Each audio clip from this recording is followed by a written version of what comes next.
Hello, welcome to Interdependent Study, our podcast where we engage in the learning and unlearning work for collective liberation. I'm Aaron. And I'm Damien. Thank you so much for joining us today. Each week, we'll bring something new to the table and discuss our thoughts and feelings about it through the lenses of who we are and where we can go for a more just society. We want Interdependent Study to be a space where we're always learning with one another. And Damien, you're up this week. Yeah. What are you bringing to the table today? I'm excited about this one. I have brought a piece from In These Times to the table for us today. It's called Capitalism Without Humans. It was written by Sarah Jaffe and published back in late January. Sarah is an author and journalist who has published several books and has had her work featured in quite a few publications, including The Washington Post, The Nation, The New Republic, The Guardian, In These Times, obviously, and more. And I'm excited because I think the piece we read for today is just amazing. It was so good. It's so thorough and all-encompassing that I actually was a little worried that I just don't think we're going to be able to do it justice, given how long it was and how much she covers in it. But we're gonna try. Yeah, we'll do our best. Yeah. So it's all about the idea, as Sarah actually says at one point in the piece, of what happens when U.S. capitalism simply needs fewer humans. And she analyzes that question or idea from lots of different perspectives and makes so many incredible connections.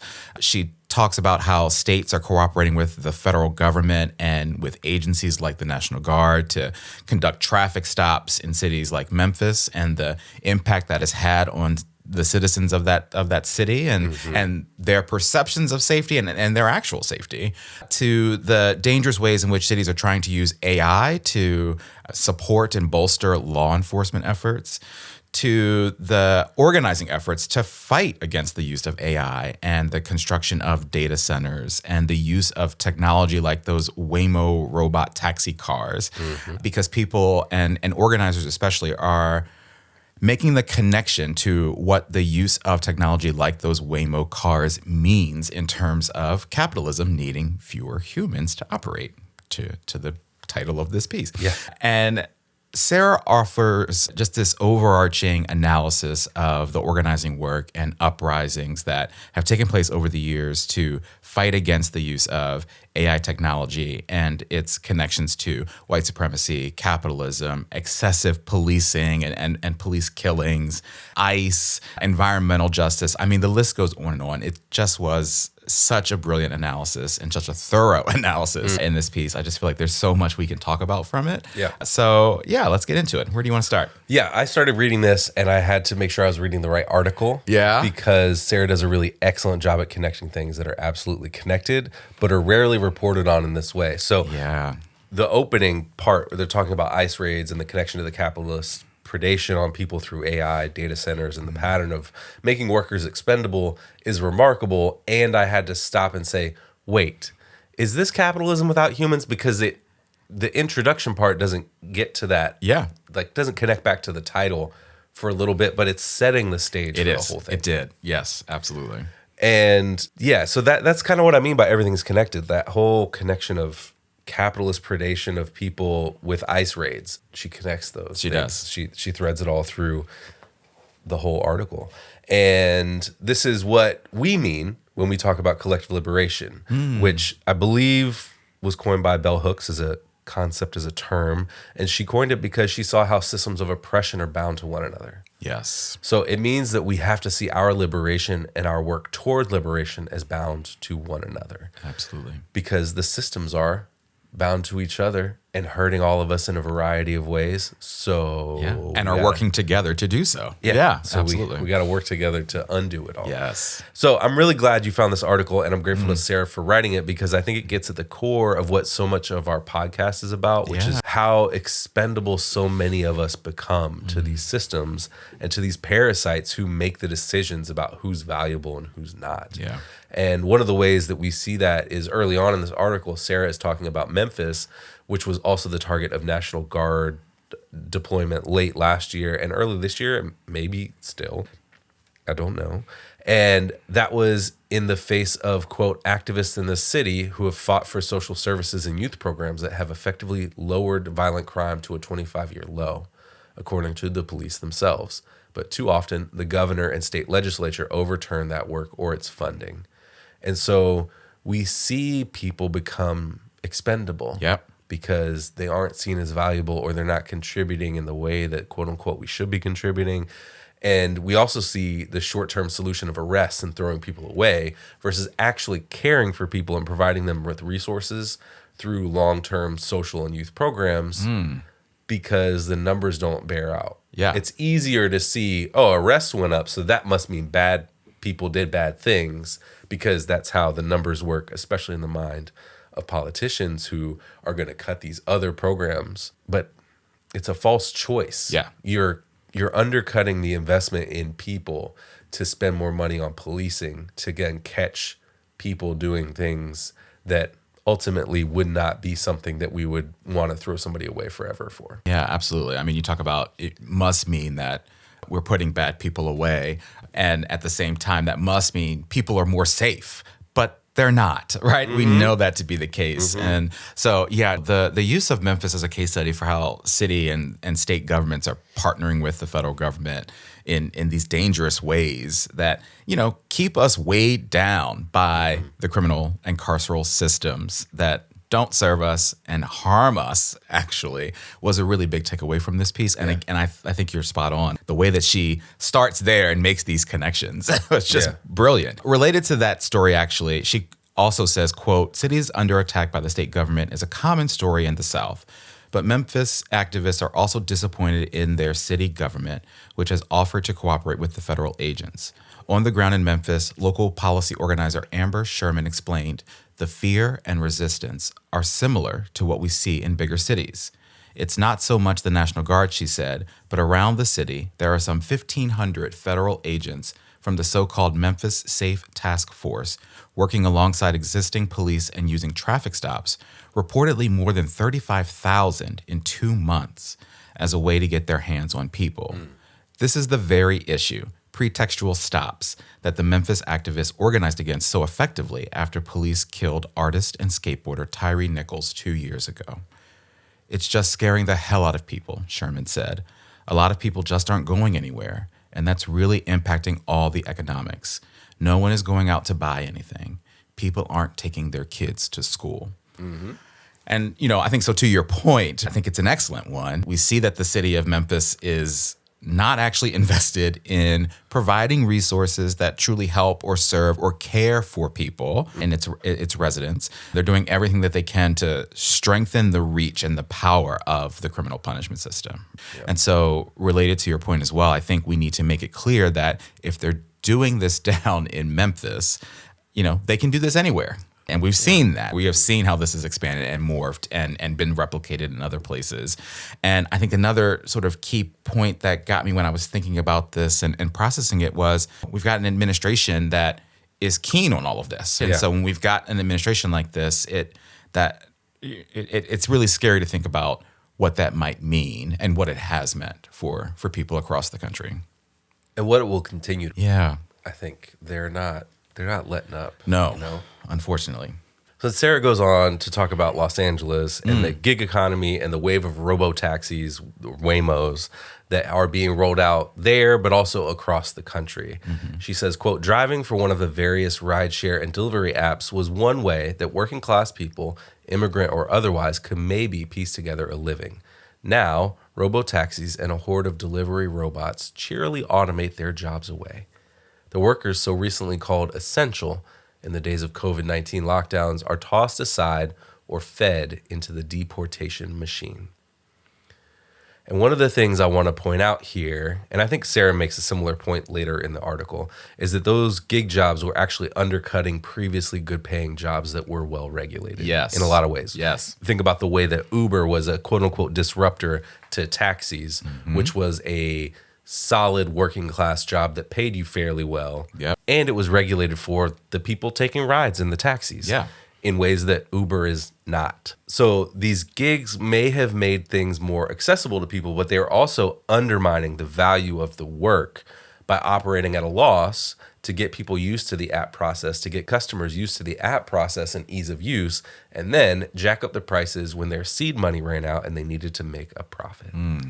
And I think this illustrates how disposable people are to the parasite class of billionaires and big tech. Yes. And in the next paragraph, Sarah says, quote, communities have been disintegrating under the weight of supposed prosperity. As Eric Garcetti, then mayor of Los Angeles, famously said in 2020, in a good economy, homelessness goes up, which proves my point and Sarah's. When things are quote unquote good, it's terrible for so many people. Yes. More people get left behind in prosperity. And when we continue to operate in this way, more of us become disposable. Yeah. And then I think more of us are ready to riot and burn things down, like these robo-taxis. Absolutely. That was on the cover of this particular article. Yeah. I was simultaneously like shocked and not shocked reading that quote from the mayor, the former mayor, in a good economy, homelessness goes up. Like, if you're the mayor, I would think you would not want that. And you want to be doing everything you can to be providing services and resources to people to help them not be homeless. But what?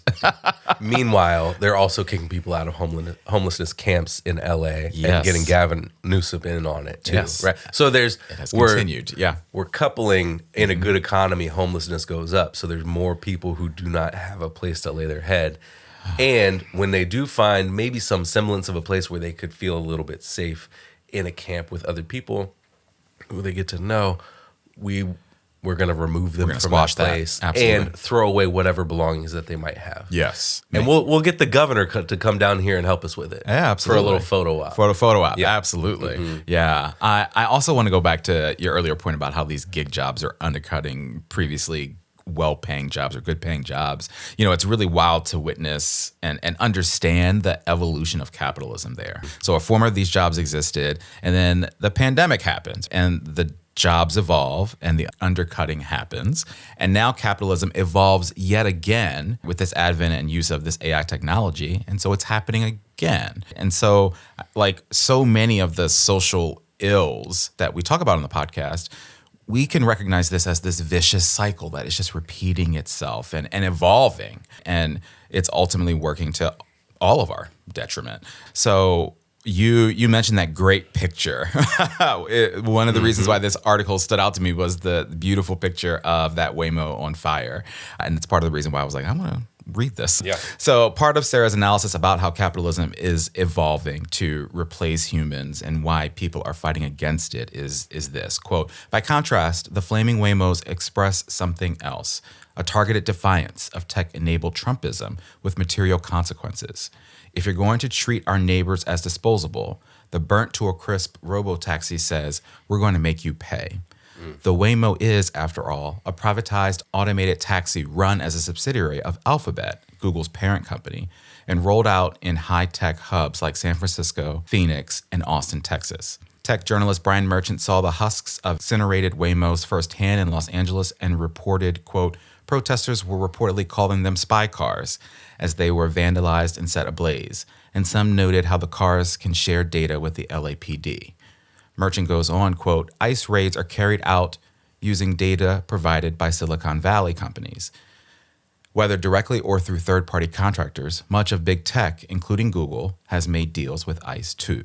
Mm-hmm. And so all of this highlights that people and organizers are hip to what's going on here with this technology and how it's being used in ways that are both taking jobs away from people and are also surveilling and policing and trying to control people in these awful and crazy ways.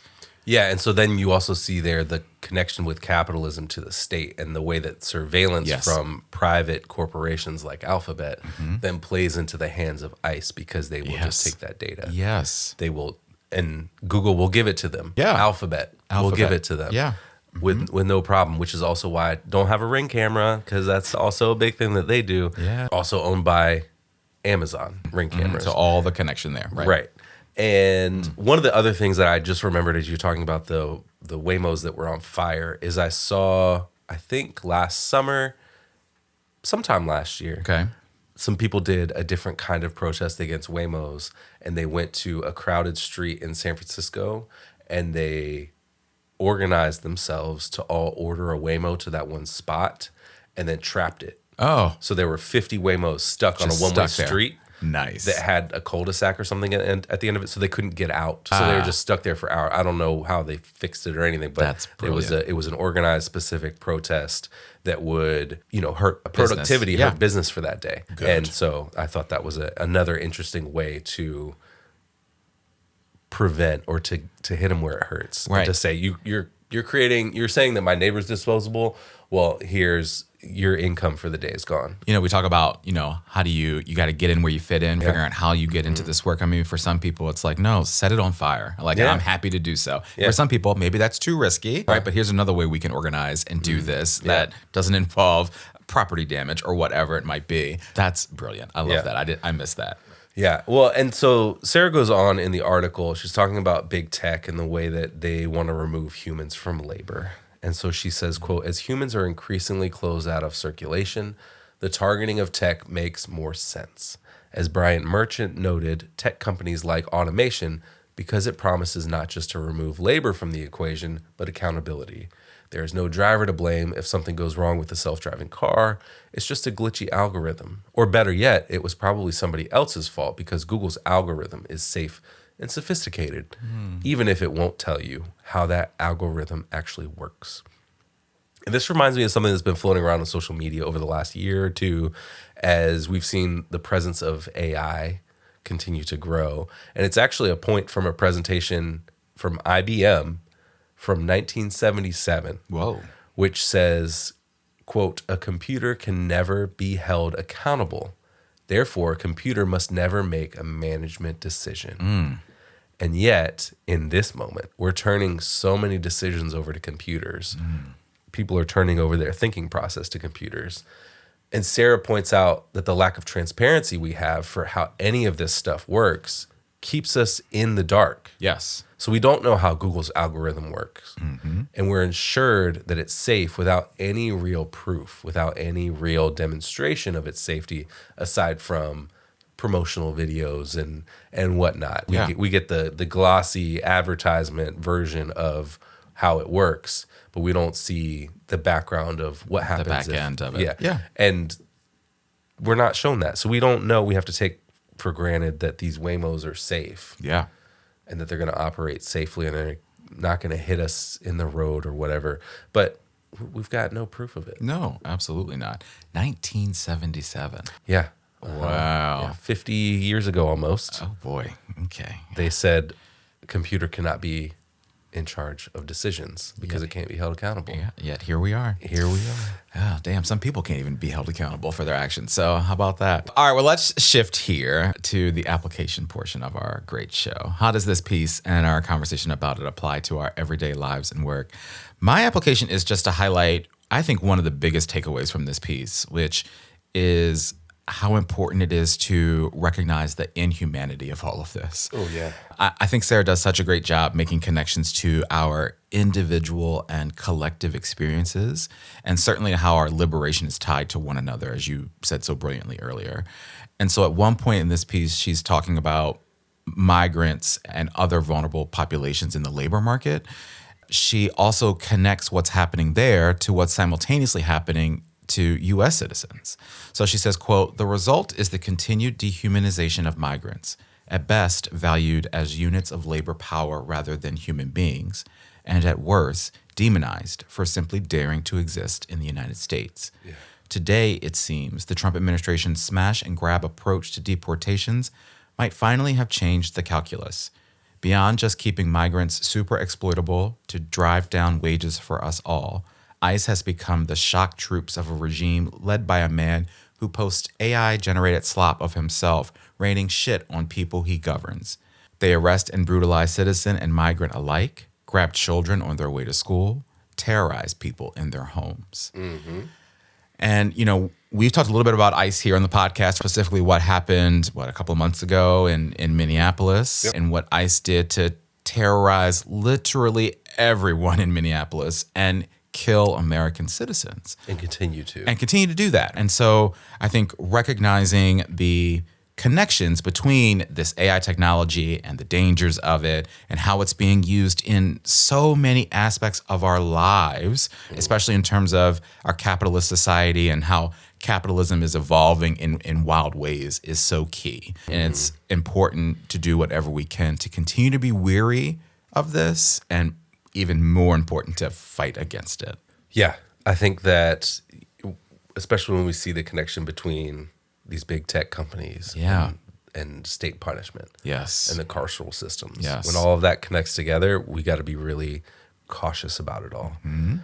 Because those agreements that cities or police departments sign with these big tech companies, those big tech companies will throw out the window as soon as they need to without any repercussions. Yeah. They'll share whatever data they have to. Absolutely. Because they don't care. No. So be wary, fight against it. My application is when Sarah's talking about ICE raids and despicable behavior from Trump. And she's talking about the general conditions in which all of this is happening. So she says, quote, "This is occurring at a time of skyrocketing inequality when decent jobs and affordable housing are harder and harder to come by. White Americans, particularly men who are used to being first in line for the good stuff, are now feeling the loss in status. Meanwhile, demagogues aplenty are telling them their loss has been immigrants' gain. The reality is that capitalists in tech and other industries care little for any of our lives.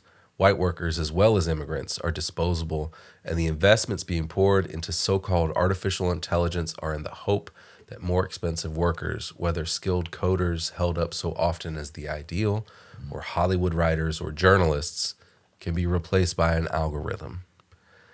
And I think this is an important point. Yeah. It's a pattern of behavior and advantage since Bacon's Rebellion, maybe before, where white men were given these psychological wages, as W.E.B. Du Bois wrote.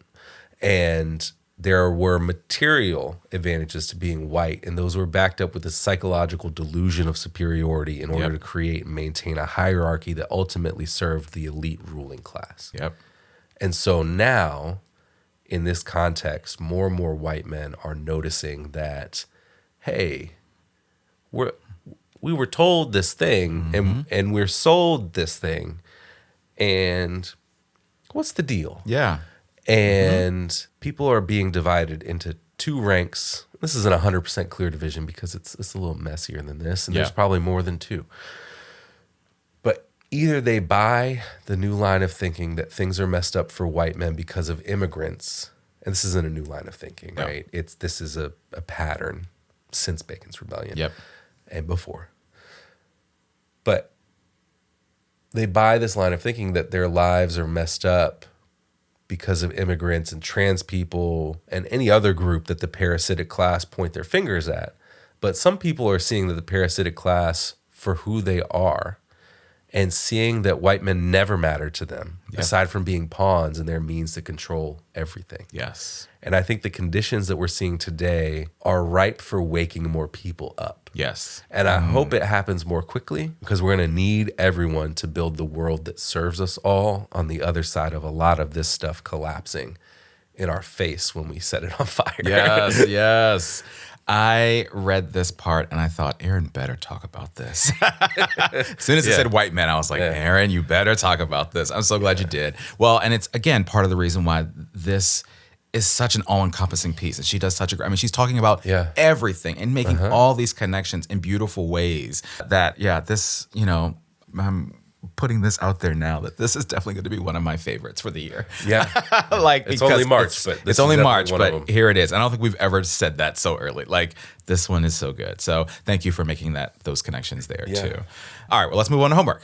How do we want to continue our learning and unlearning work once we leave the table today? I thought about this. People always say, I hate to do this, but I'm so excited to do this. I'm going to add something to our reading list. It's just ever growing, and we're never going to get to all of them. But Sarah references a 2019 book in this article by Joshua Clover titled Riot, Strike, Riot, The New Era of Uprisings.